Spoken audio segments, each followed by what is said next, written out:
Snyderverse fans are at it again, and I talked to Mike Colter about returning as Luke Cage. But before we get into the thick of it, make sure you tap that subscribe button and turn on notifications so you don't miss any future videos.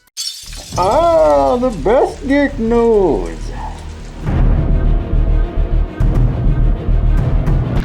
Hello, hope you guys had a great weekend. I'm Chris Killian, and let's get started with all the news for Monday. Spill it. Over the weekend, Snyderverse fans gathered on social media calling for Warner Bros. Discovery to sell the rights to the Snyderverse to Netflix using the hashtag #SellSnyderverse to Netflix. That makes sense.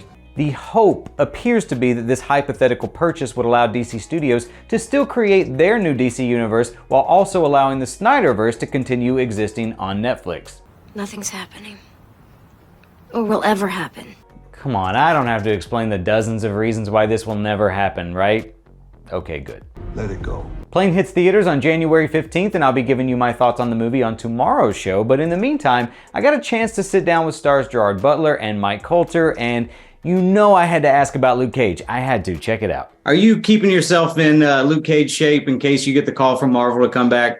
I just try to stay in reasonable shape just because, but I don't think about, I don't think about the Luke Cage opportunity because it's one of those things where it's in the rearview mirror at this point. And if somehow I get a call, I mean, my dance card is kind of full, but I mean, look, if I get a call and something happens, great. But I had a good time, and I'm happy, more than happy, to let someone else take on that mantle or that role. But the fans, that character will live on for a long time. Fans are going to have that character in some way, shape, or form for the rest of their lives, and I'm just happy to have been a part of that for those guys.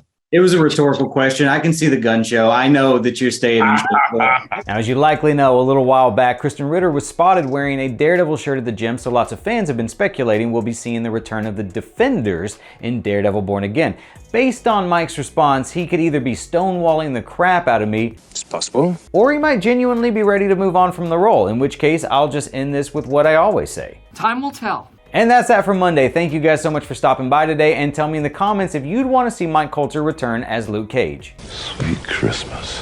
All of the stories in this video came from articles written on ComicBook.com, so if you'd like to read more about some of today's news with your own eyeballs, feel free to head over to ComicBook.com, where we work 24/7 to keep you up to speed on all the latest. You can also follow us on Facebook, Twitter, Instagram, TikTok, all that good stuff, all of which are linked below. If you're someone who likes listening to other people argue for hours on end about this sort of stuff, we've got you covered there as well with Comic Book Nation, hosted by Kofi Outlaw every Friday, or our Marvel-focused podcast hosted by my best frenemy Brandon Davis, now on Thursdays. If you want some behind-the-scenes antics or previews of my cosplay, or you want to know what it's like to live on a spaceship for months at a time with no genuine human interaction, find me on Instagram @CKComedy or Twitter @ChrisKillian, all linked below.